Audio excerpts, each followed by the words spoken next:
I think that the Federal Reserve's biggest concern right now is that labor market running away. And I don't think for 1 minute that they think a quarter is going to fix that. And I've heard Jerome Powell say in the previous two podiums, what's a quarter going to do? A quarter is not going to change this. And I think, admittedly, he knows it's going to take more than that. I think you're going to get this 50 basis point hike. And what I think that means to the mortgage market is this.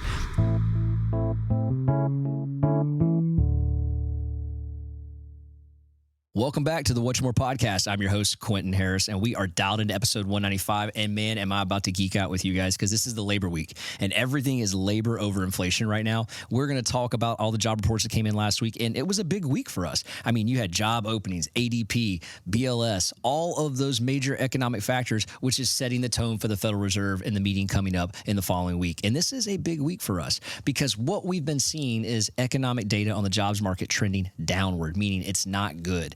The softening of the labor market is starting to show up.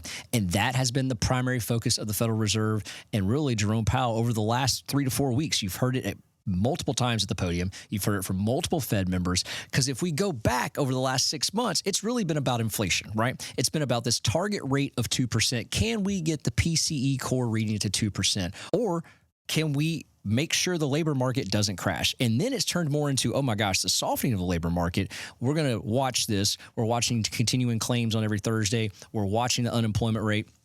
And they've really drawn a really, I guess you could say, firm stance on softening the labor market. Because if this thing gets away from them and continues to go the direction that it's going, that's a pretty predictable sign of a recession and things that could happen. So let's back up for a minute and talk about how did we get to this level, right? Because here's what's happened over the course of this week. We've had job reports come in, for the most part, not great. But how did we get here? So let's talk briefly about that real quick for a second. If you go back to the beginning, we started this podcast a little over 2 years ago. We talked about how the inflation cycle works and what the Federal Reserve had to do to stop the inflation cycle. And one of the themes was we talked about they had to create some level of pain. And we specifically talked about pain in the labor market. Now, these cycles can last anywhere from 8 months to 3 years. It depends on the variables inside of each one of those cycles. In this case, we had multiple banks collapse. We had multiple issues in the stock market. A lot of things have delayed this process. But what has happened here recently is that the job market has finally showed up in the way that most of these inflationary cycles end, and it's doing it in a very firm way, meaning this, that Wall Street, for example, and I'm going to use Wall Street specifically, the way that they grow their companies is by creating more jobs, creating more products, creating facilities for those products to be in, and they do that borrowing cheap money. If the Federal Reserve's goal was to stop the borrowing of money and really restrict the amount of money in the monetary cycle, they turned the rates up. And I go back to that spigot that I talk about often. They turned the spigot off and the water being money didn't come out anymore. And they made it essentially more painful to borrow money. And so then companies had to take a step back and say, hey, listen, do we want to borrow money that's more expensive? And can we make that work at the rate of building a new facility to create new products and create new jobs? Can we outrun the amount of interest rate we're being charged to borrow that money? And in most cases, the answer is no. So then that goes to the company saying, we're not going to build new facilities, we're not going to create new products, and we're not going to hire more people to facilitate that job. And then what happens is the price of the goods are going up because of the inflationary market, so you're selling less product. And so if you're on Wall Street and you have to answer to shareholders and you are expected to make profit, you start looking at cutting expenses. And the number one expense is always going to be payroll. And that's usually what happens. Jobs get cut. Now, in this cycle, that was delayed much longer than expected because the Federal Reserve was, how can I say it?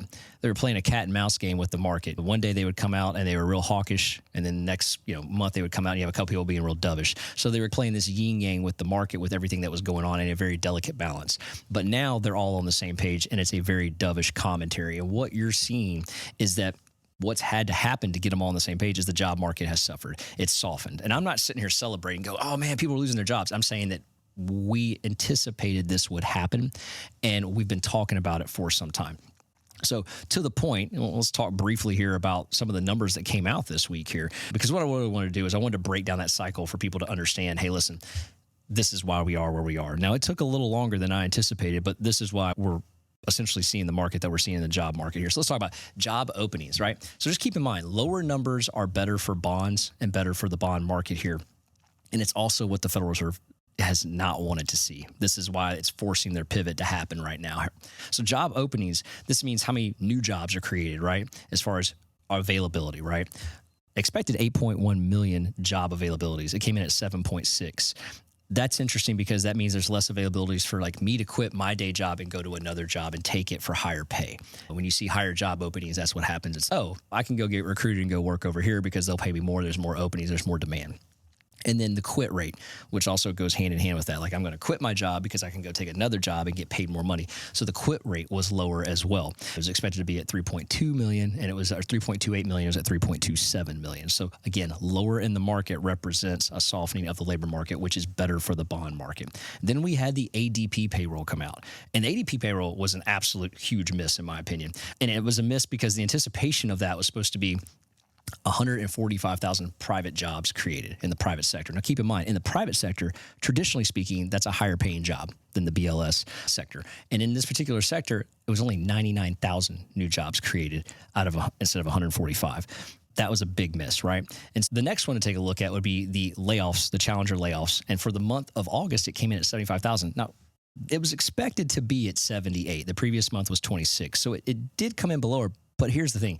It was the highest August on record of layoffs since August of 2009, of course, removing COVID. But that's pretty significant. And if you look at the forecast for next month, it's another 78,000 potential layoffs forecasted. Those aren't encouraging numbers. And if you're the Federal Reserve, you're seeing this going, this isn't what we like to see. And then we take a look at jobless claims. Those are the people going to the unemployment market.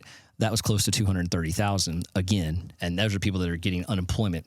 And then the continuing claims are people that are continuing to get unemployment that have already filed. And that number was at 1.8 million as well. I share all of that because that's leading up to the big BLS report.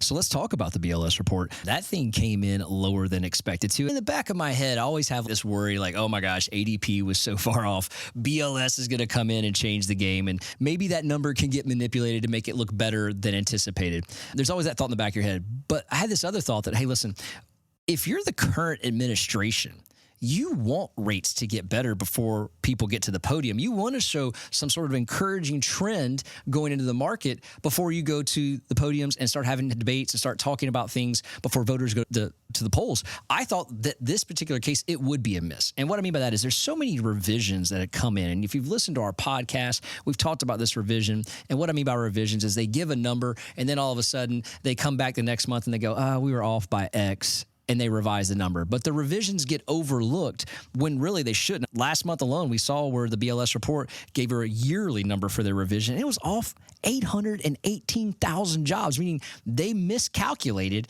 818,000 jobs. That is a huge number, right? So in the back of my mind, I thought, well, maybe they're going to get it more right in this case. And that's exactly what happened here. So when you look at the numbers on the BLS report, it was expected there to be 160,000 job creations. There was 142, right? So it missed. It wasn't a wide miss, but it was enough, right, to keep the markets on track. And the markets responded to that accordingly here. And I don't know that's a big enough miss for the Federal Reserve to go, hey, listen, 50 basis point cut. I don't know that's it. But I do know this. Every job indicator that came out this week was negative, showing significant softening of the market. Now, the unemployment rate, you could argue, was previously at 4.3. Now it's at 4.2. But I don't think there was anyone anticipating it to be any lower than 4.2. Matter of fact, I think that was the number we were all expecting because there were some warning signs that would go down just a little bit here. But again, getting back to that revisions, if you look at last month's BLS report, because again, when we get the new one, they show us the revisions from the previous month, they revised the number from 114 to 89. 114 to 89, meaning that they missed again. There is another 20,000, roughly 20,000 missed reported jobs again in the previous numbers. So you add that up, that's another yearly total of 838,000 misses on the year. Again, if you've listened to the show, I use the analogy like, hey, I actually shared this with my daughter. My daughter's in an economic class and they're talking about this stuff. And it's interesting because she hears me talk about it at home all the time. And she took this class because I think she knows more about it than other people in her class, but also so she and I could talk about it. And I think she's into this stuff a little bit. But what was interesting, this is we talked about, it's like her getting an A on a paper and she comes home and goes, hey, Dad, I got an A on this grade that I had in my economic class. And then 2 weeks later, she gets a revision down to a C. And I'm like, what the hell happened to the A? And they revised it down to a C. That would be a pretty crummy situation. And that's the best way I can describe the revisions in the BLS report and how that works. And you could probably probably jockey for an F at 818,000 negative revision. That's not a good grade to have on that. But furthermore, let's talk about this. The Federal Reserve now, they're sitting in the driver's seat and they go, listen, we've already hinted towards the rate cut. What's coming? We are watching the job market. The entire week came in below expectations, and the unemployment rate still at that 4.2 mark, which all of them have said they are scared of. They do not like. Heck, I think a couple of days ago, even the most conservative Fed members, Raphael Bostic, who we got a chance to meet about 4 months ago, came out and said, I think it's time for a rate cut. And that dude has been absolutely stone cold about not cutting rates. He's been like 2% all the way, 2% all the way, 2% all the way. And finally, he's woke up out the ether and said, well, we might have a problem in the job market. And I would agree with him. You do have a problem in the job market because the numbers that are coming in are reflecting that, and they're not healthy. I think if you take a look at the watch tool on here, and I think this is interesting, if you go to the watch tool, I'll put this link in our YouTube episode at What's Your One More. But if you go to the CME Group Fed Watch tool, and I'm going to put this link in there for Charlie to put on our YouTube page, they actually are a company that manages and looks at what the target rate is going to be, what the cuts are going to be. And as of yesterday, when I was in a mastermind group, I was pulling this up and showing the odds, if you may, in this group for a rate cut was about 38% for 50 basis points. Since the BLS numbers have come up, it's up to 43. So it's 43 for 50, 57 for a quarter. Now, I think the quarter is a foregone conclusion. I think that's what the market has built in. It will be interesting to see, as you're listening to this on Monday, how the market reacts and digests that BLS report along with the previous readings. Do they start baking in the 50 basis points? Do we start seeing so much significant improvement in the 10-year bond and the mortgage-backed securities that they're banking on that 50? Because here's where my fear comes in. If the market starts going, hey, listen, we're definitely going to get the 50. We're all in on 50. It's going to happen. And then it doesn't happen, it's like a level of disappointment that starts to show up. Or do we just say, hey, listen, as an industry, as a market, this quarter is going to be there. Anything above that is a win. And keep in mind, there's been a forecast of 100 basis points Federal Reserve cut for the next 90 days by the end of the year. So if we get a quarter in this one, and you still maintain that 100 basis point thought process, there's still 75 basis points left to be cut going into the next two meetings for the final two of the year, excuse me. So I think that's interesting. I don't know that was enough today on the BLS report that came out on Friday to give us a 50 basis point cut, but I think it's pretty damn close. So here's what I'm going to go. I'm going to put a bold prediction out there. I think you're going to get the 50, and here's why. I think that the Federal Reserve's biggest concern right now is that labor market running away.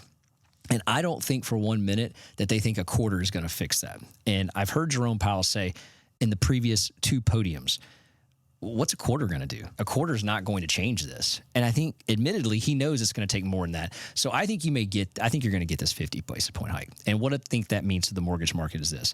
I think that you're going to see the spread on the 10-year start to evaporate before the Fed meeting happens. Now, we've talked about that. Again, I'm going to put this chart in the podcast as well on our YouTube channel at What's Your One More. But this is a spread between the 30-year mortgage rate and the 10-year Treasury. Traditionally speaking, that should be about 150 basis points. As of last year, that was up to almost 325 basis points. If you recall, we did an episode where the NBA and NAR all wrote letters to essentially the Federal Reserve saying, hey, listen, this is out of control. That spread has come down significantly to the point in 2024, it's at its lowest level. It's a spread of 2.5. Now, it should be at 1.5, but it's at 2.5 now, which is the lowest. I think that spread's going to get closer to 2 between now and the end of September. And as that happens, in combination with what the Federal Reserve does, that's where you're going to start seeing a lot of these numbers come into forecast range that we've been hearing between really 5.75 and 6.25 on the 30-year fixed. Because as that evaporates, you'll start to see that. Because if you take today's 10-year Treasury, like here's the thing, today's 10-year Treasury, as we're doing this podcast right now, is 3.6. If you take 2.5 and add 3.6 and round up to the nearest 8, that's 6 1/8. Like you're there right now. Without any discount points, you're there. That's what you should be seeing in the market. And I venture to say that number is going to get down into that 5.875 window with this 50 basis point cut. So if you're a potential buyer, you've been sitting on the sidelines waiting, watch the cut here. This could be it. Now, we'll do a whole thing about why that doesn't directly equate to a mortgage rate, like 50 basis point cut there. It doesn't do a 50 basis point in the rate. But what it does do is this. It does apply pressure to the 10-year Treasury as well as improve the mortgage-backed securities market. And that, in turn, helps interest rates. So we'll do a whole podcast on that episode as well and break that down a little bit further here. But this is exciting. I'm pretty encouraged by the opportunity that's happening. By no means do I want to see anyone lose their job. That's not exciting. Unfortunately, that's a byproduct of tackling inflation. And we talked about that in that circle and that evolution of how it happens. And we had been saying saying 2 years ago that would show up. We just didn't know the time frame in which it was. And there was a couple of variables that delayed that. Now the time has come. It's also the time for people to go ahead that have been sitting on the sidelines, those pent-up demand buyers. And we're going to do the whole next episode on pent-up demand buyers. This whole next episode is about you guys. But if you're sitting on that sideline, that recent study that was done from Memphis Digital Risk that we're going to talk about, it said if a handle of a 5% on an interest rate was there, 42% of prospective home buyers would join the market. So you're about to get that. That's exactly what's about to happen. And it may even happen by the time this podcast drops and released. I got a feeling it's going to be there. But low sixes moves the needle a lot as well. And I think that's what's helped a lot of the builders here, because they can take that low six, apply some of those discount points and some of those incentives. They can get these rates back in the low fives for these buyers. And that's going to get more people to the new build market and give those builders that little bit of edge again in the market that they had maybe 6 months ago. So it'll be interesting to see. But either way, it's about to get exciting, because some of those locked in homes are going to become unlocked in that lock-in effect. And we'll break that down in the next episode as well. So guys, appreciate you listening. If you like what you hear, again, go to the YouTube channel, check out these graphs, look at some of the stuff we're putting in there, because it's going to make a lot more sense if you're just listening to this on the audio here. And speaking of audio, if you would 5-star review our podcast, share it with a friend, share it with a family, specifically on Apple. We'd love to see your comments on there as well as on the YouTube channel. I love the comments and the feedbacks. We take that stuff to heart and definitely research the stuff you guys put on there. But till then, we'll see you at the next episode of What's Your One More. Got one more shot, I'm gonna make it. One more chance, I'm gonna take it. I meant it when I said it, now it's time for me to do it. I got one life to live, so I